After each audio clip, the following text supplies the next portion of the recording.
All right. What a beautiful moment. What a nice and interesting moment. Um, we want to look at Bernoullis equation from a standpoint of ordinary differential equation, and we said if the differential equation is taking this form, right, where n is not equal to 1, it is known as a Bernoullis equation, and it is solved as follows. It is solved as follows. So now, first of all, in a Bernoullis function, always know that you are not using it to find the solution of a differential equation. It's a concept on its own, right? It's a concept on its own. So if we have a Bernoullis equation like this, make sure you are using Bernoullis equation when n is not equal to 1, please. When n is not equal to 1, because if n is equal to 1, you have started solving another thing. Is that clear? So let's look at this. So it is solved as follows. Always make sure that you divide both sides by yn. I mean, that is normal. You divide both sides by yn so you can have this. Always make sure that your z is equal to y to the power of 1 minus n, and then you differentiate. So enough of those storyline. Let's start the concept of the day.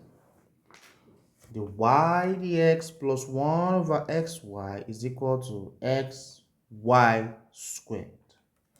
Xy squared. So let's solve that quickly. Let's solve that quickly because of our time. This is a photo pass question. Before I forget, this is a photo pass question. Photo pass question 2015, number 8. Ordinary differential equation, ODE.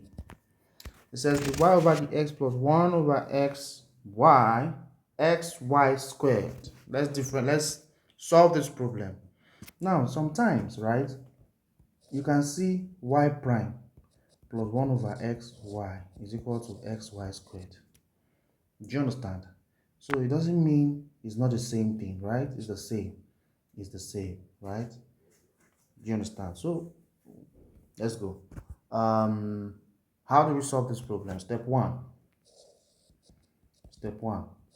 Let's divide. Let's divide both sides.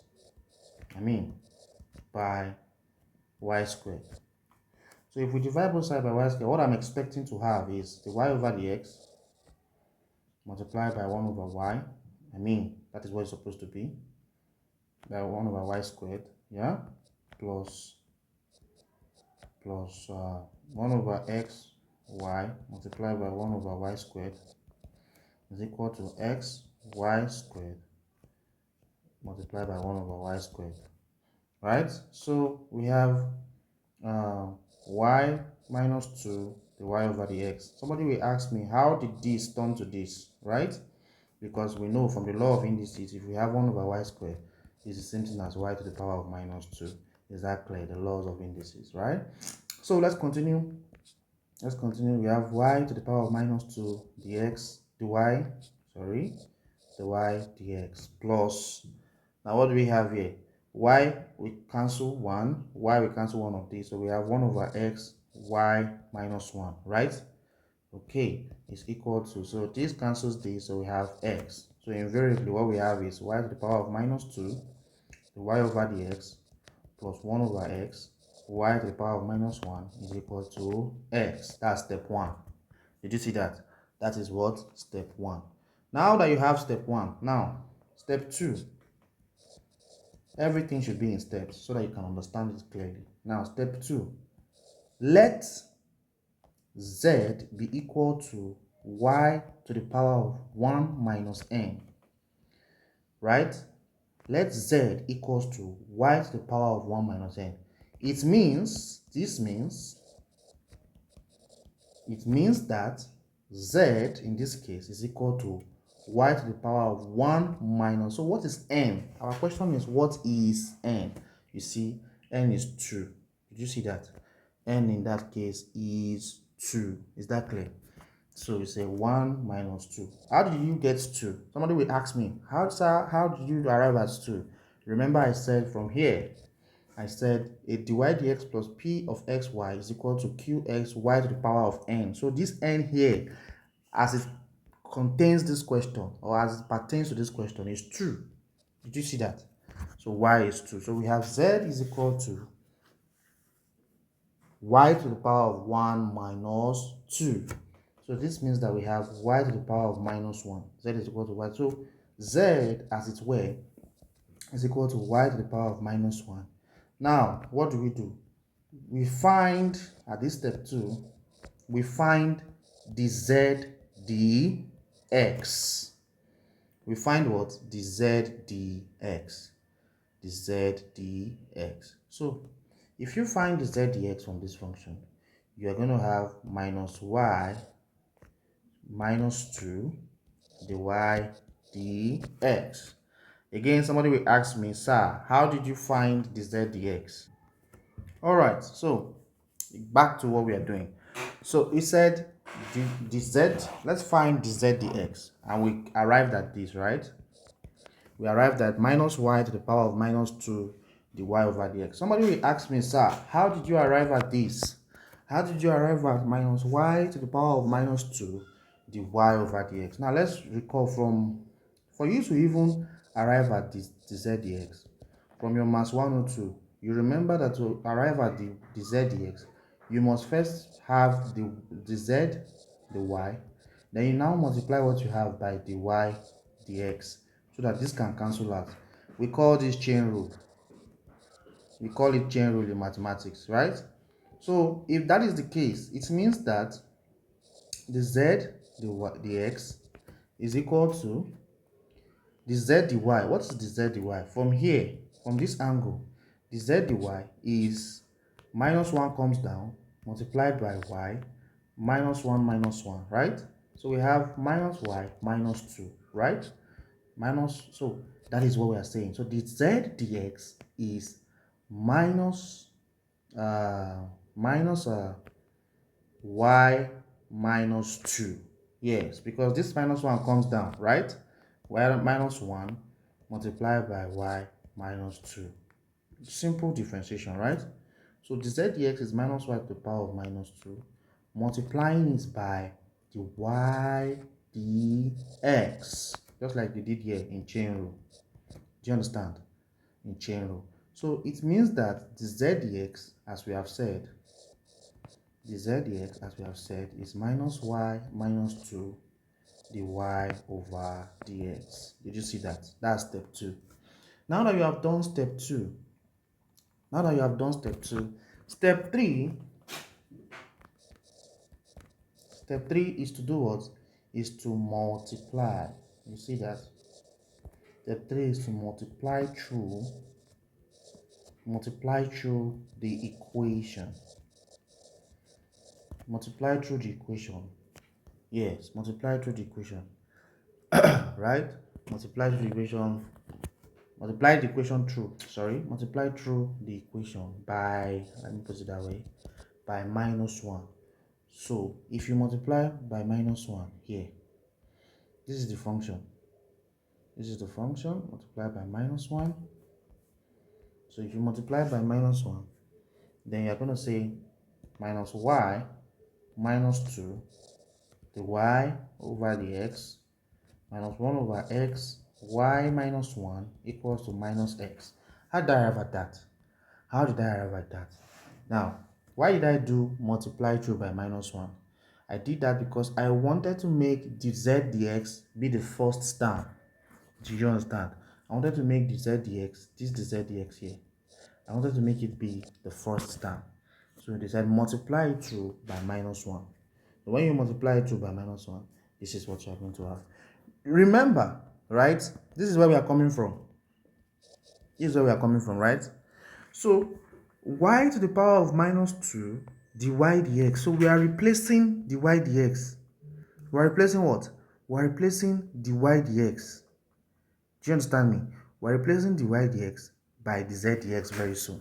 So we said minus y to the power of minus 2 dy over dx plus minus 1 over x y to the power of minus 1 is equal to minus x. So we are multiplying through by negative.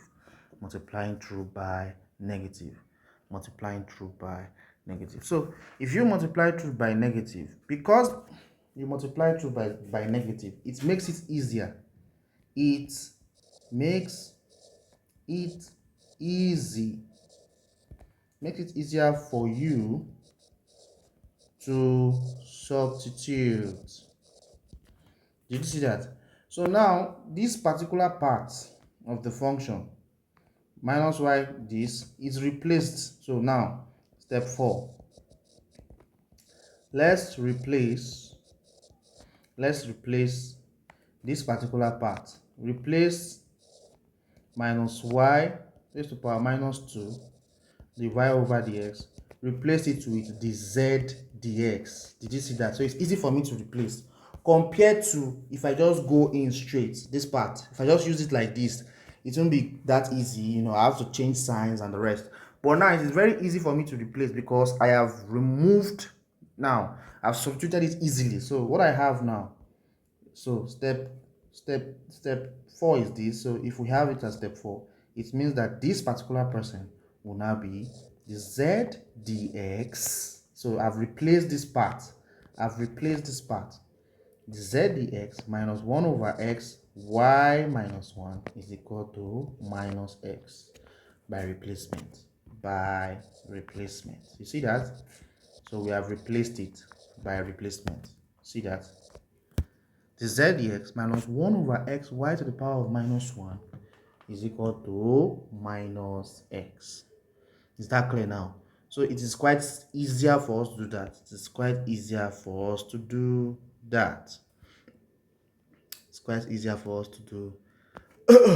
That.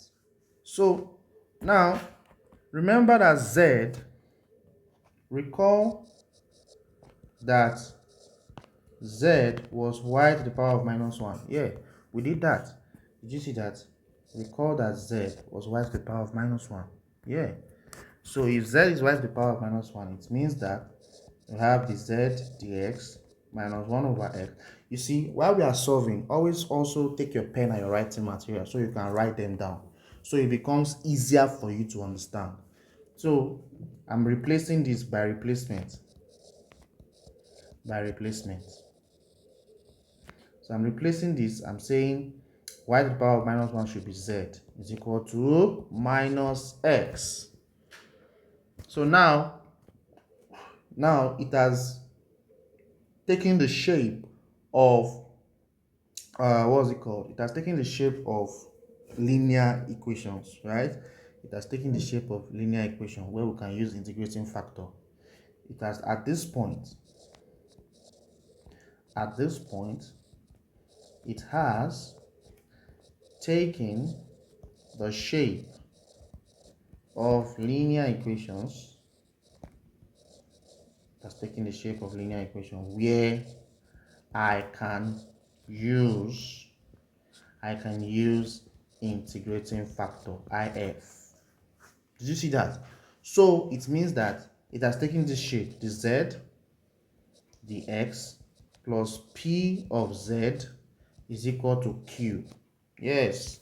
So now that it has taken this shape, let's compare. It means that p by comparison is our p is what? What is our p?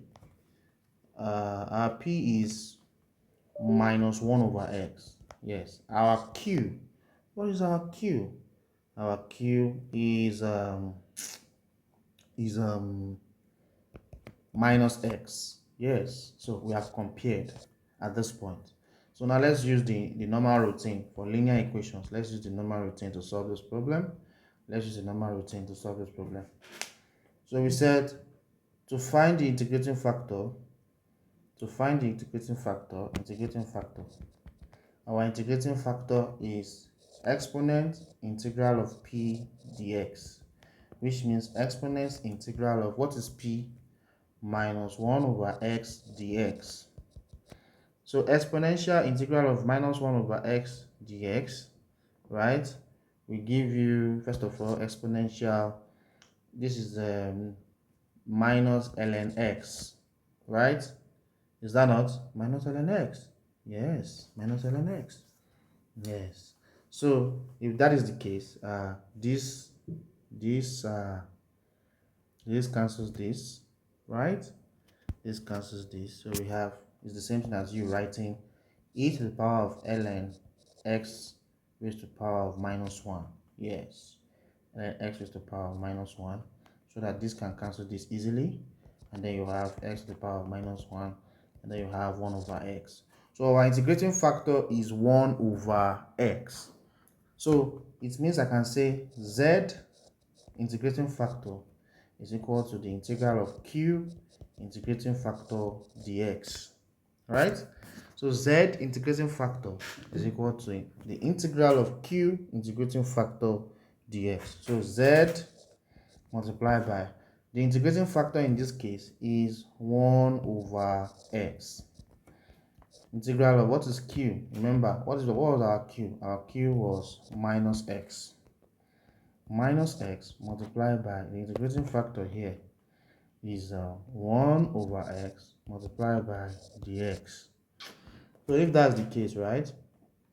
If that's the case, it means that our z over x is equal to the integral of this cancels this. We have minus 1 dx.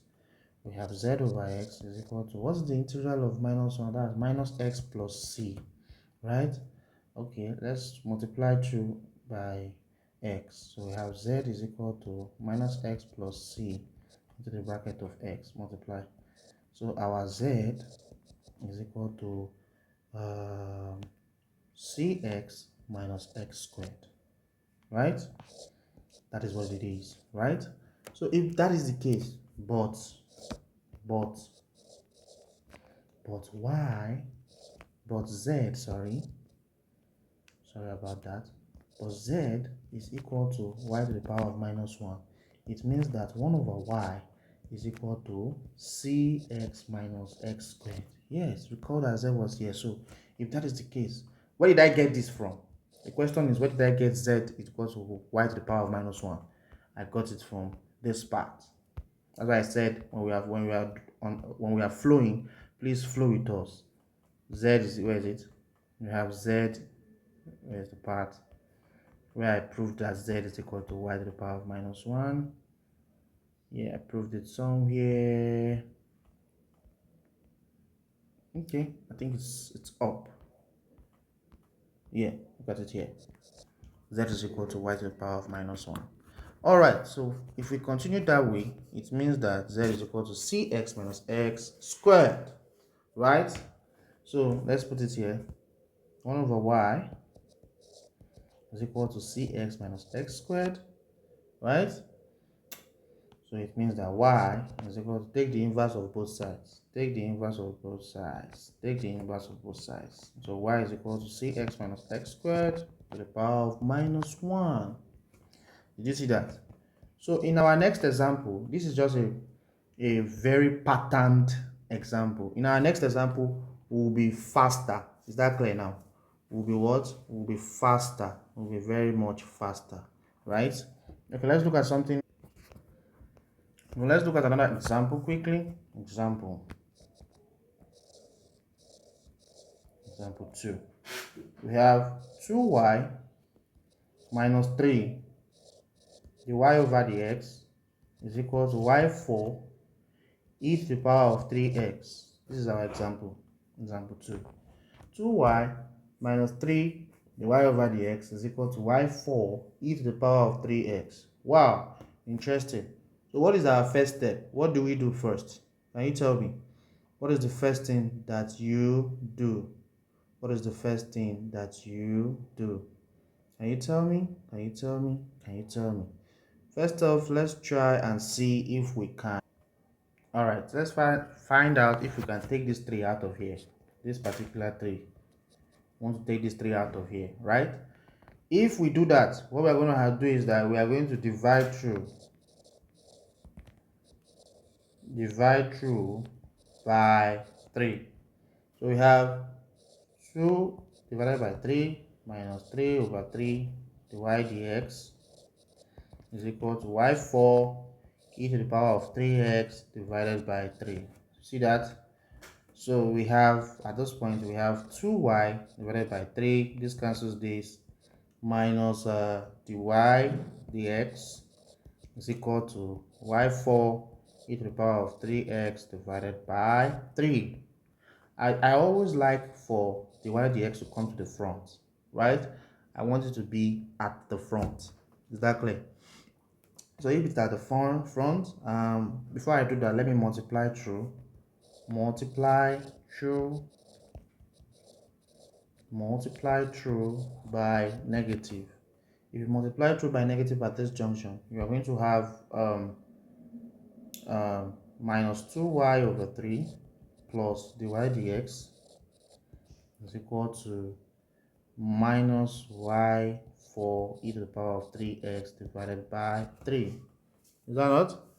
Okay, so let me bring this to the front. We have the y over the x, right? The y over the x minus 2y over 3 is equal to minus y for e to the power of 3x divided by 3. Now this is where it gets very interesting. Now, what do we do? If I ask you, what are we going to do? So we must divide through. Look at our first example. When we started, our first example, we said we divide through by y squared, right? So here too, we're going to divide through by, this time around, we're not doing y squared, we're doing y4. See that? We're doing y4. So divide through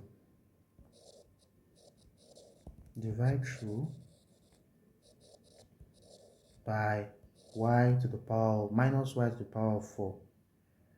Y to the power of divide through by y to the power of 4. Yeah, divide through by y to the power of 4. If you divide through by y to the power of 4, we're going to be having 1 over y4 multiplied by the y over the x minus 1 over y4 2y over 3 is equal to minus y for e to the power of 3x divided by y4. So 1 over y to the power of 4 dy over the x minus y here 1, y cancels one of these, y3, right? That's y3, is that not? y3 multiplied by 2 over 3, this cancels one of these, we're going to have minus e3x. Did you see that? Very interesting, right? Very, very interesting. So let's put z to be equal to, first of all, let me arrange this properly. So from here, it means we have y to the power of minus 4, laws of indices here, laws of indices. Y to the power of minus 4, the y dx, is that not? The y dx minus 2 over 3y minus 3. Again, laws of indices are taking place here, right? Is equal to minus e3x divided by 3. Remember, we are dividing all through by 3, so I didn't add that here. It had a 3 before. I didn't add it, sorry. So divided by 3. All right.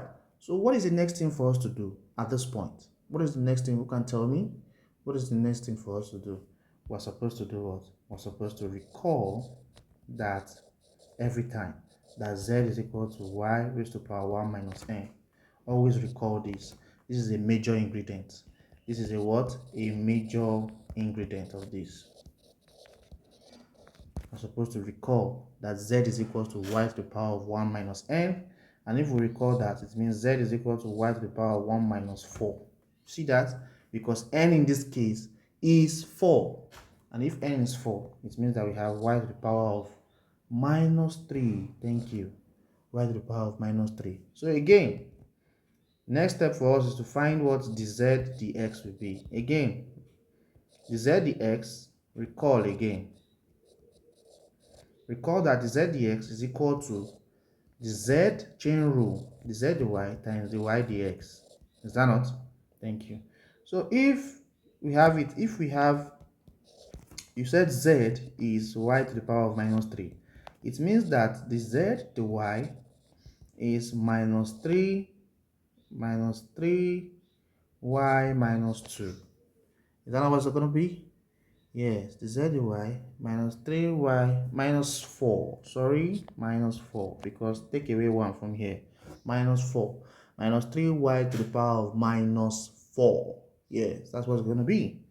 So let's multiply this by the y dx, because we don't know what the y dx is. So it means that the z dy is equal to, the z dx rather, the z dx is equal to minus 3y minus 4 multiplied by the y dx. That's what it means. Is that okay? So if that's the case, let's multiply through by minus 3. Let's multiply through by minus 3. Let's multiply through by minus 3. Multiply through by negative 3. If you multiply through by negative 3, the equation will become, let's multiply this equation by negative 3. This particular equation. See that? Let's multiply through by negative 3. This equation. Right? If we multiply that by negative 3, we will have minus 3y to the power of minus 4, the y over the x, right?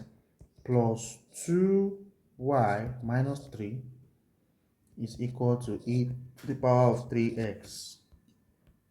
Do you know why we multiply 2 by minus 3? We want to remove this part. We want to remove this part. We want to remove this part. That was why we were multiplying 2 by minus 3. So we can take those parts out.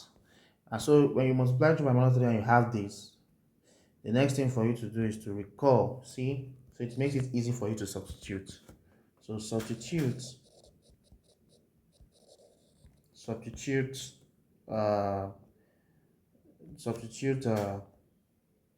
minus 3y minus 4, the y over the x, substitute it for the z dx. See that? So what I have now is, instead of me to write this again, I'm going to have the z at this point, please. I'm going to have the z dx plus 2. Now, y, this y to the power of minus 3, is there a way we can switch it for z? Yes. Remember that z was what? Remember that z was y to the power of minus 3. Y to the power of minus 3. So if z is y to the power of minus 3, then I can now say that I can replace z with y to the power of minus 3 and say z, 2z, right, is equal to e to the power of 3x. So at this point, you see, one thing I have noticed is that Bernoullis equation is trying to make you see a big question, break it down to linear equation, then solve it using integrating factor. So in Bernoullis equation, the food chain is you break the question down. Make sure you break it down to a point where you can do a linear equation. And when you break it down again, you will now be able to use integrating factor. Then you solve. So what we have been doing since is to break the question down and make it look like a linear equation, a first order linear equation, then we now solve it from there. Is that clear now? So what we are supposed to do next? Who can tell me? What are we supposed to do next? What are we supposed to do next? Can you tell me? Is that okay? Can you tell me? Can you tell me? Can you tell me? Who can tell me what we're supposed to do next? Who can tell me what we're supposed to do next? We are supposed to use it. Okay, find the integrating factor. Find the integrating factor. Find the integrating factor. The integrating factor is exponential to the power of the integral of p dx. So the integrating factor, if you find it, recall that exponential p dx is, what is p? Go back to the top. Go back to the top. What is p? What was your p when you were comparing? When you were comparing your p in this case, okay, no, let's come back here at this point. Sorry, at this point, let's come back here. What is our p? Our p is 2. Our p is 2 because you should know how we got 2, right? In case you don't know, we're comparing it with the z dx plus pz is equal to q. That's how we are comparing it. So at this point our p is 2. Yeah, so integral of p dx means integral of 2 dx. And what's the integral of 2 dx? Is 2x. Is that not? It's 2x. So what we are simply saying is that what? Is that our integrating factor is e to the power of 2x, exponential to the power of 2x. Do you understand? From here. So if our integrating factor is exponential to the power of 2x, let's not forget that z integrating factor is equal to integral of q integrating factor dz. Let's not forget that. Do you understand? Let's not forget that. Okay, sorry, dx. Sorry, dx. So z, if z multiplied by integrating factor is e to the power of 2x is equal to integral of q. What is q? Your q is exponential when you compare. By comparison, your q is exponential to the power of 3x. Exponential to the power of 3x, that's a q, multiplied by integrating factor again is exponential to the power of 2x multiplied by dx. So we have z e to the power of 2x is equal to the integral of e to the power of laws of indices 5x dx. Thank you. So if you continue from here, you're going to have z e to the power of 2x is equal to, if you integrate this, right? If you integrate this, you're going to have e to the power of 5x divided by 5. Yes, plus c. Don't forget. Plus c. So divide both sides by e to the power of 2x. Divide both sides by e to the power of 2x. Your z becomes, this cancels this. Your z becomes e to the power of e to the power of 5x over 5 times 1 over e to the power of 2x, right? And 1 over e to the power of 2x plus c e to the power of minus 2x. Of course, plus c e to the power of minus 2x. Exactly. So from here, you can have your z, your z, your z. Now recall, but first of all, let me address this. We have e to the power of 3. This is e to the power of 5x minus 2x divided by 5 plus ce minus 2x.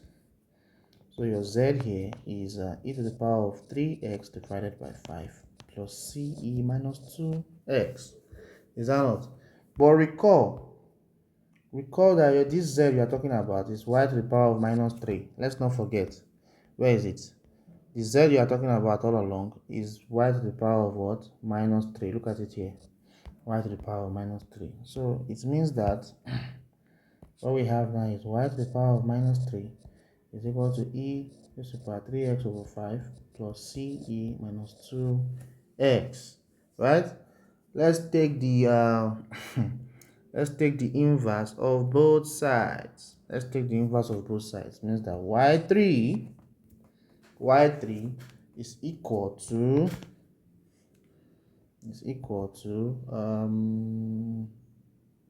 if you take the inverse of both sides, right, you're going to have 5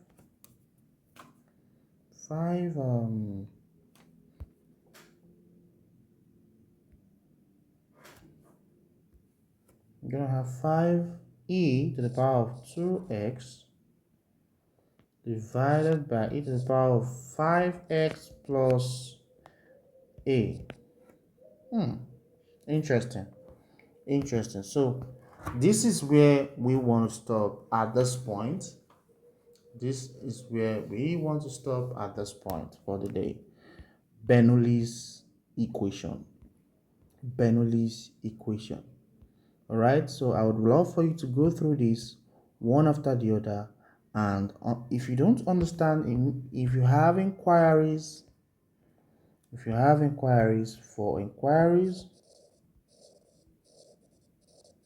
please contact 09058669385.